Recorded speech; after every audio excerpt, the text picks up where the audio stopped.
ചങ്കള് ഞാനിപ്പോ നമ്മുടെ പൂപ്പത്തിലുണ്ട് നിൽക്കണേ. ഞാൻ ഇതിൽ കൂടെ പോയപ്പോ നമ്മുടെ അക്കുവിന്റെ ബീഫ് കട ഓപ്പൺ ചെയ്ത് വെച്ചിട്ടുണ്ട്. ബീഫ് തീർന്നിട്ടില്ല. അപ്പൊ ഹലോ ഗൈസ്, അപ്പൊ നമ്മുടെ അക്കു എന്നോട് പറഞ്ഞു ബീഫ് കൊണ്ടുപോയിക്ക് നാളെ ഞായറാഴ്ച അല്ലേ.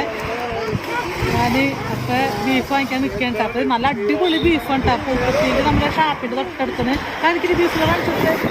അപ്പൊ അതാണ് നമ്മുടെ അക്കു, നമ്മുടെ ചങ്കാണ്.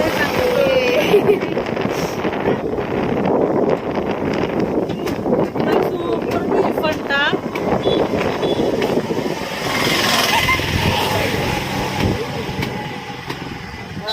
ഞങ്ങളെ രമണീയമായ സ്ഥലത്താണ് ഞങ്ങൾ ബീഫ് കട.